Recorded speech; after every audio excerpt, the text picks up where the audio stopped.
Halo Tania, Halo, mana nih? aku masih di rumah. Cepet nih, aku udah di coffee shop nih sama Oh Mita. ya, sekarang aku sana. 15 menit lagi nyampe kok. Ya, cepet nih. Bentar ya. Ya. Ya, aku tuh.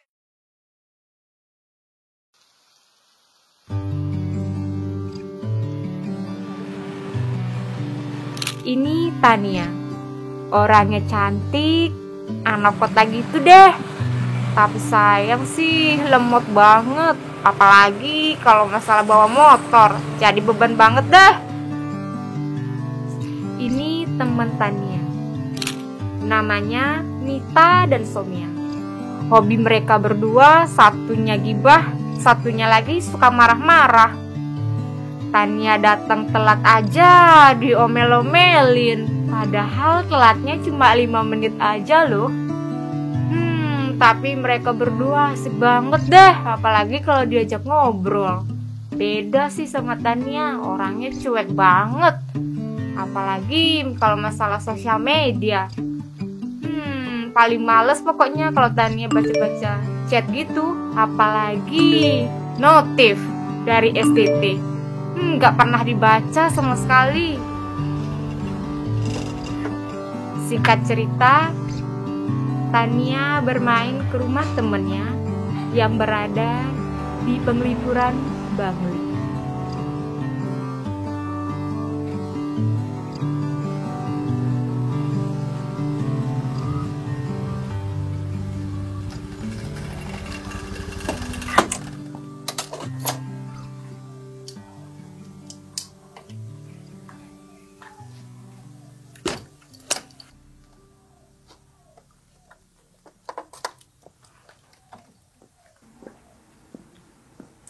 Tania pun memanggil temannya.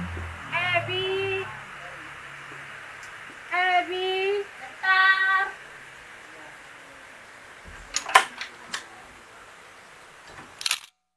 Ini salah satu temannya Tania, namanya Ebi. Dia orangnya cantik banget dan dia juga memiliki jiwa marketing yang sangat bagus. Tania baru sampai aja udah dipromosiin tuh sama ramuan yang namanya lelah kenceman. Tapi Ebi tidak lupa juga memperkenalkan desa Penglipurannya yang sangat indah dan kental akan tradisinya. Gimana kalau kita jalan-jalan? Jalan-jalan kemana? Ya, ke desa wisata mau? Desa wisata. Penglipuran, kamu Oh, nggak tahu Penglipuran. sih? Iya. Tahu sih, tapi cuma lihat di Instagram doang. Gimana kalau kita langsung ke sana? Sekarang. Besok? Ya sekarang lah, yuk. Ayo, Si boleh. Tania pun tertarik dan mereka langsung ke sana pada hari itu juga. Nah, di sini kita mulai serius ya guys.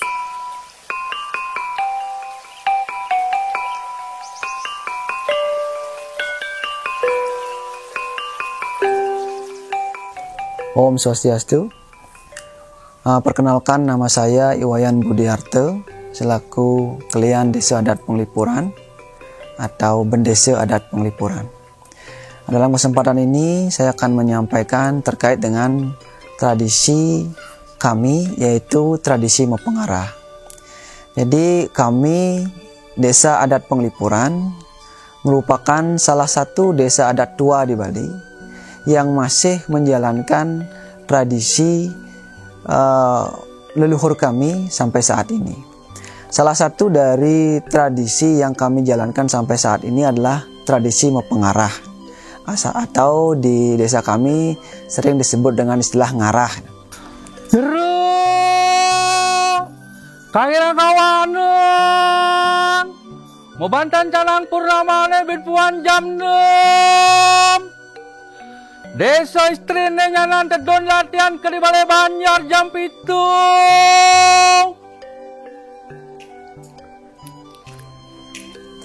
Nah, tradisi ngarah ini merupakan salah satu bentuk tradisi yang merupakan merupakan sistem pengumuman secara tradisional yang masih kami lakukan sampai saat ini. Yang mana secara teknis, jadi ada salah satu warga kami yang ditunjuk oleh desa adat untuk melakukan mempengarah atau melakukan pengumuman terhadap kegiatan-kegiatan yang akan dilaksanakan oleh desa adat. Jadi sifatnya adalah pengumuman untuk mengumumkan suatu kegiatan yang akan dilaksanakan atau program yang akan dilakukan oleh desa adat. Nah, orang yang melakukan mempengarah ini disebut dengan sinoman. Jadi sinoman itu bertugas selama 1 bulan penuh, mulai dari bulan purnama dan berakhir di bulan purnama yang berikutnya. Jadi setiap bulan orang yang mempengarah atau yang menjadi sinoman itu berbeda-beda. Nah, itu sesuai dengan kedudukan mereka di Tegak Ulu Apad. Nah, Tegak Ulu Apad ini merupakan salah satu tatanan desa adat tua yang ada di Bali. Jadi kami Penglipuran merupakan salah satu desa adat tua yang mana Tegak Ulu Apad atau tatanan Ulu Apad masih terjaga sampai saat ini. Dan orang yang mendapatkan giliran sebagai sinoman yang bertugas mempengarah, nah itu diambil dari orang atau masyarakat kami yang duduk di Tegak Ulu Apad.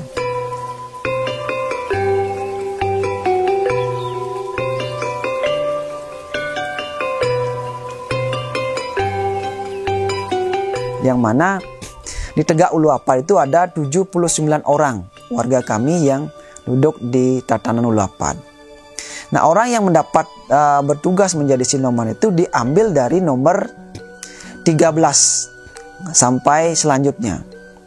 Jadi nomor 13 sampai dengan nomor 79. Kecuali yang tidak mendapatkan tugas mempengarah itu, yang pertama adalah Kanceroras. Kanceroras itu terdiri dari Jero Kubayan, itu 1 pasang, Jero Bayan Mucuk dan Jero Bayan Nyoman, kemudian Jero Bau 1 pasang, kemudian Jero Singgukan 1 pasang, kemudian Jero Cacar 1 pasang, Juru Balung 1 pasang, dan yang terakhir adalah Juru Pati. Jadi Juru Pati jadi 12 orang ini, 6 pasang ini tidak mendapatkan giliran menjadi sinoman karena mereka itu sudah menjadi berkedudukan sebagai peduluan. Jadi orang yang dituakan, jadi penglingsir. Jadi kegiatan-kegiatan yang sifatnya teknis di lapangan itu dibebankan kepada istilahnya kalau di Kramo itu pecerikan istilahnya. Jadi Kramo di luar Kanceroras dan Prejuru. Jadi mereka memang ditugaskan untuk melakukan kegiatan-kegiatan teknis, operasional istilahnya seperti itu. Okay. Kalau kegiatan mempengarah ini juga sudah dilakukan secara turun-temurun. Jadi sudah dari dulu sampai sekarang. Jadi dari para leluhur kami, tetua kami yang mulai tinggal di sini, yang sudah membangun dari desa ini, kemudian menjalankan tradisi ini sampai sekarang. Jadi bukan hal yang baru. Jadi Jero kangen kawanun Mobantan Canang Purnama Lemin Puan Jam 6 Desa Istrine Tedon latihannya nani Balai Banjar jam 7.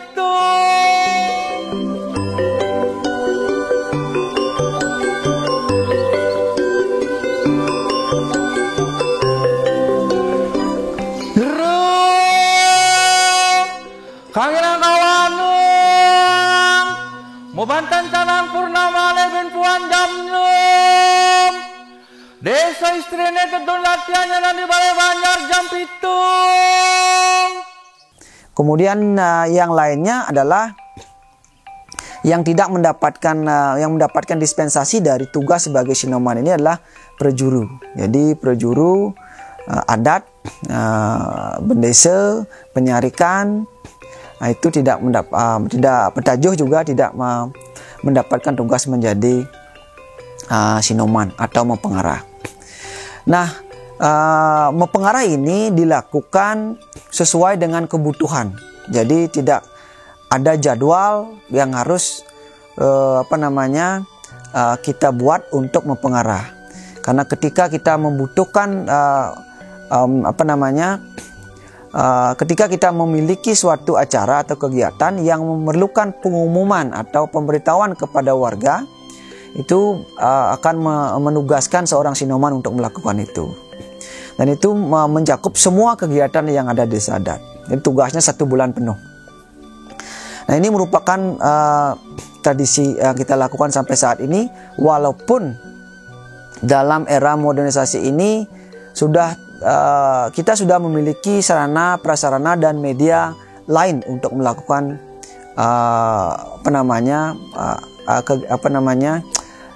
melakukan kegiatan mempengarah ini. Kita punya loudspeaker, kita juga punya media sosial seperti grup WA untuk krame. Tetapi kegiatan mempengarah ini sepertinya memiliki taksu yang lebih baik daripada media-media yang saya sebutkan tadi.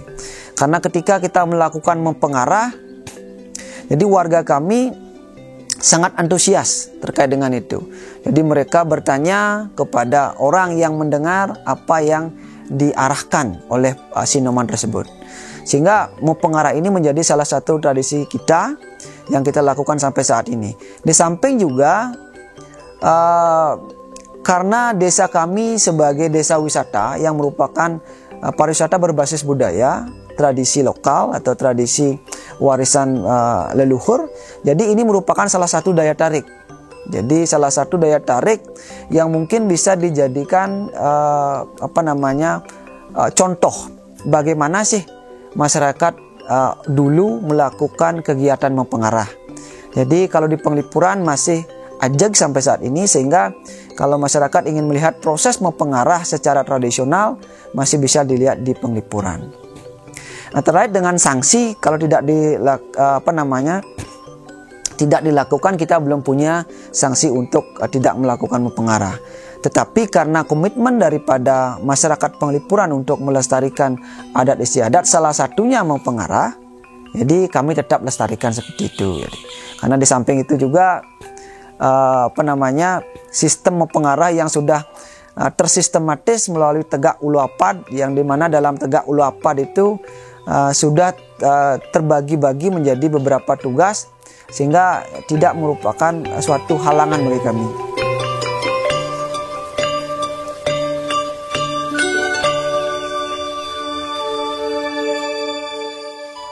Terkait dengan mempengarah, jadi mempengarah itu sinoman desa adat itu bertugas melakukan pengarah. Jadi pengarah termasuk juga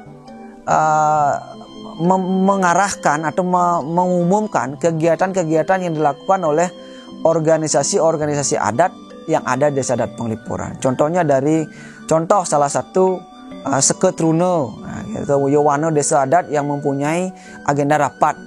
Memulai agenda rapat. Jadi sebelum rapat itu biasanya ada kegiatan mempengarah, dan ini juga dilakukan oleh sinoman desa adat.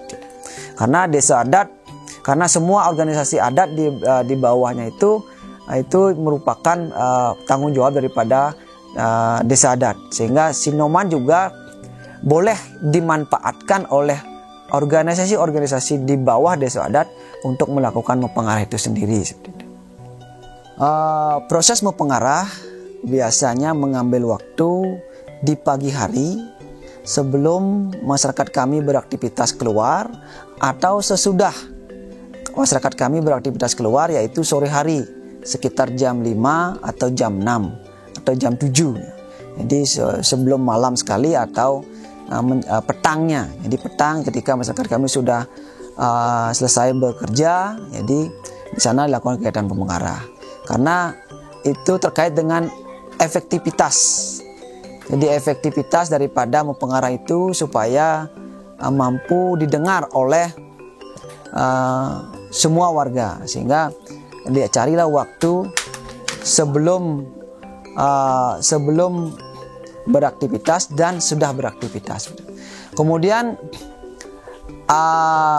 prosesi mempengarah biasanya dilakukan dari dari ujung desa utara atau desa selatan. Jadi tergantung sinomannya atau yang bertugas menjadi sinoman. Kalau rumahnya di utara, ya, biasanya mereka dia mulainya dari utara. Tetapi kalau yang bertugas menjadi sinoman rumahnya di selatan, biasanya dimulai dari selatan yang dekat rumahnya gitu. Jadi itu fleksibel. Itu fleksibel, dari mana dimulainya bisa, yang penting substansinya adalah pesan yang disampaikan dalam mempengarah itu tersampaikan kepada masyarakat, seperti itu. Pada kesempatan ini saya selaku Bendesa Adat Penglipuran juga berpesan kepada generasi muda. Jadi tradisi yang kita miliki ini merupakan tradisi yang sangat unik, ya, yang mana sebuah tradisi yang kalau dilestarikan dengan baik, dipelihara dengan baik, akan menjadi satu potensi, jadi potensi kehidupan. Jadi salah satu contoh adalah pelestarian budaya kita, jadi terkait dengan tata ruang Desa Adat Penglipuran, bangunan-bangunan tradisional yang saat ini menjadi salah satu daya tarik wisata yang mampu menghasilkan. Nah, kemudian di dalamnya masih banyak lagi tradisi-tradisi yang kita miliki, yang harusnya kita lindungi dan kita lestarikan selanjutnya, sehingga eksistensi daripada tradisi adat Bali kuno itu tetap berkesinambungan dan bisa dinikmati oleh generasi selanjutnya, sehingga tidak putus sampai di sini. Dan harapan kami juga dengan pelestarian tradisi ini juga mampu membawa kesejahteraan bagi masyarakat yang hidup di generasinya tersebut. Itu yang bisa saya sampaikan pada saat ini. Mudah-mudahan bermanfaat. Sekian dan terima kasih. Akhir kata saya akhiri dengan Parama Santi. Om Santi Santi Santi Om. Terima kasih.